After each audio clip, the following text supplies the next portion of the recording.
Indo British advanced pain clinic నొప్పి మాయం surgery దూరం ఫర్ అపాయింట్మెంట్స్ 9155515563.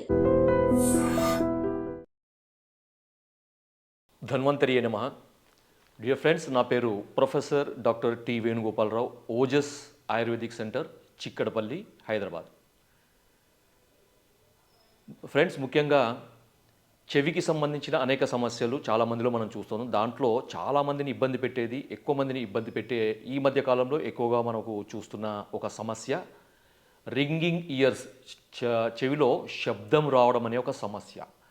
దీన్ని టెక్నికల్గా టినిటస్ అని అంటారు. ఆయుర్వేదంలో దీన్ని కర్ణనాదం అని అంటారు అనమాట. రింగింగ్ ఇయర్స్, టినిటస్ అనే సమస్యకి ఆయుర్వేదంలో అద్భుతమైన ఫలితాలు ఉన్నాయి. టినిటస్ అనే వ్యాధి లేదా కర్ణనాదం లేదా రింగింగ్ ఇయర్స్, చెవిలో ఈ శబ్దము రావడం అనే సమస్య ఉన్న వాళ్ళలో ఈ శబ్దం యొక్క తీవ్రత కొంతమందిలో ఎక్కువగా ఉండొచ్చు, కొంతమందిలో తక్కువగా ఉండొచ్చు, లేదా ఒకే వ్యక్తిలో రోజులో ఒకసారి ఎక్కువగా ఉండొచ్చు, ఒకసారి తక్కువగా ఉండొచ్చు. తర్వాత ఇది రాత్రిపూట పడుకున్నప్పుడు కొంతమందిలో ఇది చాలా ఇబ్బంది పెడుతుందన్నమాట. ఎక్కువగా వినపడుతుంది, వాళ్ళకి నిద్ర కూడా డిస్టర్బ్ అయిపోయి వాళ్ళకు మానసికంగా కుంగుపాటుకి దారి తీసే అవకాశం ఉంది. ఈ శబ్దం కూడా రకరకాలుగా ఉంటుంది. కొంతమందిలో ఫ్లూట్ వాయించినట్టు, అంటే మనకి ఈ వేణు నాదం అంటారు కదా, కొంతమందికి డమరుక నాదం, కొంతమందికి మృదంగ నాదం, కొంతమందికి హిస్మని సౌండ్, కొంతమందికి తర్వాత ఈల వేసినట్టు సౌండ్, కొంతమందికి చిర్పింగ్ అంటే చిన్న చిన్న పిచ్చుకలు అరిచినట్టు సౌండ్, ఇలా రకరకాల సౌండ్లు మనకి ఈ చెవులో వినబడుతుంటాయి అన్నమాట. సో ఇలాంటి సమస్యకి ఆయుర్వేదంలో మనకి చాలా అద్భుతమైన పరిష్కారాలు ఉన్నాయి. ఎందుకంటే మామూలుగా ఈఎన్టీ స్పెషలిస్టులు దాదాపుగా ఇది వ్యాధి తీవ్రత ఎక్కువగా ఉండి తర్వాత ఓల్డ్ ఏజ్ వాళ్ళకి దీంట్లో ట్రీట్మెంట్ ఉండదని చెప్తారు. కానీ ఆయుర్వేదంలో మనకి చాలా వరకు మనకి అద్భుతమైన ఫలితాల సందర్భంలో మనకి ఇచ్చే పరిష్కారాలు, తర్వాత చికిత్సా విధానాలు ఉన్నాయి. ఫ్రెండ్స్, దీంట్లో ముఖ్యంగా మనకి చికిత్సా విధానాలు ఎట్లా ఉంటాయంటే ఆయుర్వేదంలో ఇది వాతాన్ని తగ్గించే చికిత్సలు మెయిన్గా ఉంటాయి అన్నమాట. ఎందుకంటే శబ్దవాహిని స్రోతస్సులు అంటారు. మనకి చెవు నుంచి మనకి మెదడుకు వరకు ఉండే ఈ ఆడిటరీ పాత్వేని మనము శబ్దవాహిని అంటామన్నమాట. ఈ శబ్దవాహిని స్రోతస్సు అంటారు. ఈ శబ్దవాహిని స్రోతస్సును వాతము అనేది ప్రభావితం చేయడం వల్ల లేదా చెరగొట్టడం వల్ల ఈ సమస్య వస్తుందని ఆయుర్వేదంలో చెప్పారనమాట. దీనికి పరిష్కారాలు ఏమున్నాయంటే చికిత్సా విధానాలు, మొట్టమొదటిది ఈ చెవులో వేసుకునే తైలాలు అన్నమాట. దాంట్లో శ్రీఫలాది తైలం, దీన్నే బిల్వ తైలం అని కూడా అంటారు. బిల్వశలాటు అంటే మారేడు పిందెలు, తర్వాత ఇంకొక 4 నుంచి 6 రకాల మూలికలు వేసి తైలాన్ని, ఆ ఆయిల్ని తయారు చేసి మనకు ఇది ఆయుర్వేదంలో మనకి ఉంటుందన్నమాట. ఇది దీన్ని ఆయుర్వేద షాప్స్లో అమ్మే వాళ్ళకి దగ్గర కూడా దొరుకుతుంది. ఇది కేవలము మొదటి స్టేజ్లో, అంటే ఈ సమస్య స్టార్ట్ అయ్యి 1-2 నెలలు అయ్యి ఉన్న కేసులలో మాత్రమే ఇది పనిచేస్తుంది. అంతకంటే దాటిన వాళ్ళకి చికిత్సా విధానాలన్నీ కూడా మారుతాయి అన్నమాట. వ్యాధి యొక్క తీవ్రతను బట్టి చికిత్సా విధానాలన్నీ మారుతాయి. రెండవది క్షారతైలము లేదా అపమార్గ క్షారతైలం. ఈ రెండు కూడా ఎప్పుడైతే ఈ మనకు ఈ చెవి లోపల అబ్స్ట్రక్షన్కు సంబంధించిన సమస్యలు ఉంటాయో, ముఖ్యంగా ఈ ear wax, obstructed ear wax అంటారు కదా, మనకి చెవిలో గులిమి అనేది ఎండిపోయి ఆ లోపల ఇరుక్కుపోయి మనకి సౌండ్ ఇంపల్స్ అనేవి సరిగా పోవు. తర్వాత అక్కడ ఉన్న కర్ణబేరి అనేది అధికంగా మనకు రియాక్ట్ కావడం వల్ల గుయ్యం అనే సౌండ్ లేకపోతే ఇస్ అనే సౌండ్ వస్తుంది. సో అలాంటి కండిషన్స్లో ఇది మనకి ఇంతకుముందు చెప్పిన ఈ 2 తైలాలు, అపమార్గ క్షారతైలము, తర్వాత ఇది క్షారతైలం, ఇది కూడా స్టార్టింగ్ స్టేజ్లో ఉన్న వాళ్ళకి మాత్రమే ఈ 2 పనిచేస్తాయి. తర్వాత ఇంకా అడ్వాన్స్ అయిన కండిషన్లో కొంతమందికి ఓల్డ్ ఏజ్ వాళ్ళకి ఈ డిజనరేటివ్ న్యూరలాజికల్ డిజార్డర్స్, అంటే నరాలు ఎండుకుపోవడం వల్ల వచ్చే వ్యాధులలో ఈ హియరింగ్ లాస్తోని అసోసియేట్ అయ్యి ఉండే ఈ కర్ణనాదం. ఫ్రెండ్స్, కొంతమంది చూస్తుంటాం కదా, ఈ ఈ కర్ణనాదం లేదా టినిటస్ అనేది, చెవులో హోరు అనే సౌండ్ ఉండే ఈ సమస్య అనేది హియరింగ్ లాస్ అంటే వినికిడి లోపానికి దారి తీయొచ్చు. కొంతమందిలో వినికిడి సామాన్యంగా ఉండొచ్చు, కానీ 130-40% మందిలో, అది కూడా వయస్సు మళ్ళిన వాళ్ళు, అదేంటే మనకు 65-70 సంవత్సరాలు దాటిన వాళ్ళలో ఈ సమస్య మనకి ఉంటే దానికి అసోసియేటెడ్గా ఈ వినికిడి సమస్య కూడా వస్తుంది. అలాంటి వాళ్ళకి చికిత్సలు వేరే విధంగా ఉంటాయి.